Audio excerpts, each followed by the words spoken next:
Acting Navy Secretary Thomas Maudley resigned on Tuesday, a day after leaked audio revealed he called the ousted commander of the USS Theodore Roosevelt stupid in an address to the ship's crew. Maudley's resignation comes a little more than a week after Captain Brett Crozier, the then commanding officer of the USS Theodore Roosevelt, sent a memo warning of coronavirus spreading among the sailors on the aircraft carrier. The memo leaked and Maudley subsequently removed Crozier from command. The former acting secretary flew to Guam to address the ship, insulting Crozier to thousands of sailors who had given their former captain a standing ovation as he left the ship days before. The audio of that address was leaked to media outlets in the uproar over Maudley's remarks, calling Crozier too naive or too stupid to be in command of the aircraft carrier and saying that going outside of the chain of command with his memo represented a betrayal quickly made his position untenable. In his resignation letter, Maudley did not mention the controversy but later apologized to the whole of the Navy for the incident in a memo. More than anything, I owe every member of the Navy and Marine Corps team a lifetime of gratitude for the opportunity to serve for them, and with them, once again. They are the reason why I will forever remain inspired by the call of service. They are the ones who lift our nation, heal our divides, and make this country the greatest in the history of the world, Maudley wrote in his resignation letter. That is why with a heavy heart, I hereby submit my resignation, effective immediately. The men and women of the Department of the Navy deserve a continuity of civilian leadership befitting our great republic, and the decisive naval force that secures our way of life. I will be forever grateful for my opportunity, and the blessing, to be part of it.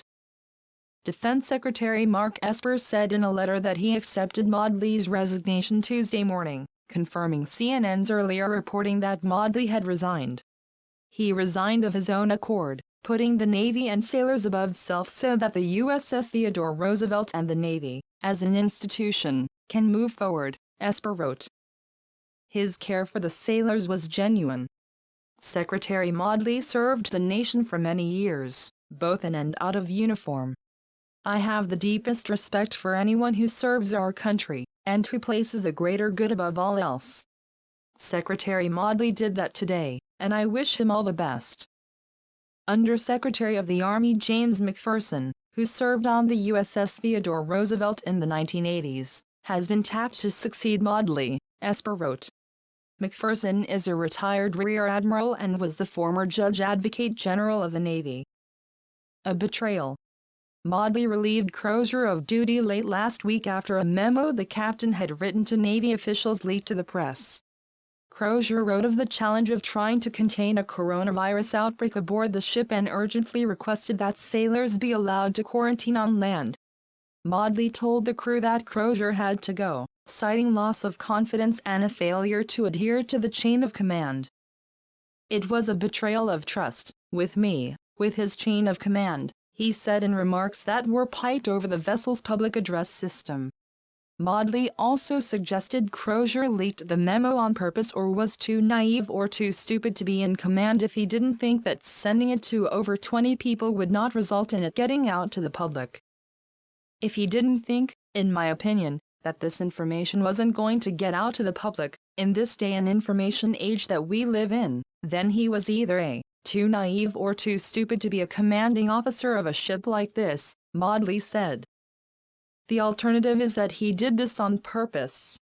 At least 230 sailors aboard the Roosevelt had tested positive for coronavirus as of Tuesday morning, an increase of 57 cases since the day before, a U.S. Navy official told CNN.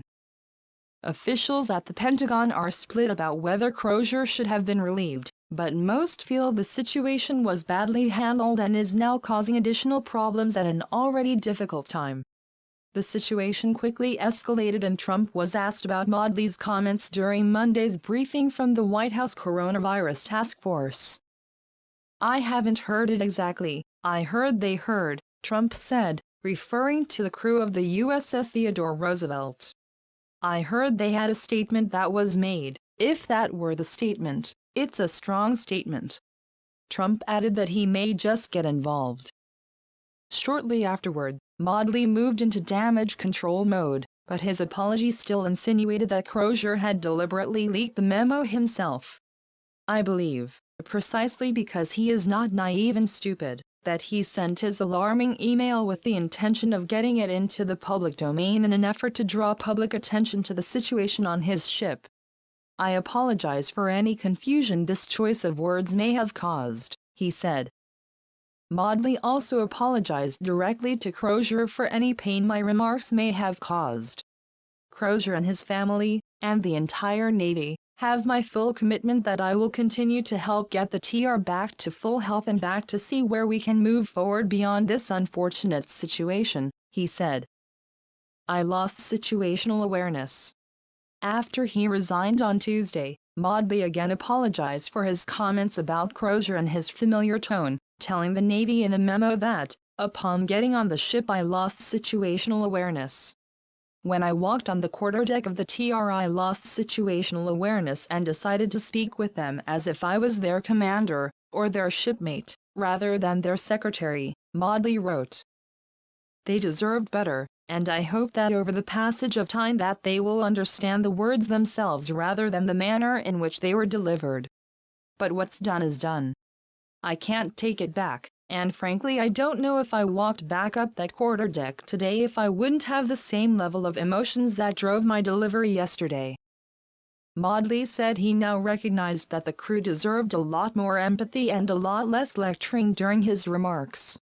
He said that he regretted how quickly his words spread through the press and insisted that his true meaning was lost. I had hoped to transmit a message of love, and duty, and mission, and courage in the face of adversity, Maudley wrote. Those words are in there, but they are now lost, because of me, and I will regret that for the rest of my life. But, I am not a football head coach, or a master chief, or even the ship's own CO, I am the Secretary of the Navy and you, and they, should expect more out of me. I own it. Trump, during Tuesday's briefing from the White House Coronavirus Task Force, said Maudley didn't have to resign. I had no role in it. The whole thing was very unfortunate, Trump said. I've heard, I don't know him, but I've heard he was a very good man, and the whole thing was very unfortunate. The president again criticized Crozier, saying the captain didn't have to be Ernest Hemingway by writing the letter. Trump said he recognized that Crozier's decision to send the letter was a very unselfish thing for him to do. He made a mistake, but he had a bad day, and I hate seeing bad things happen. Man made a mistake. But you know, he shouldn't have been writing letters.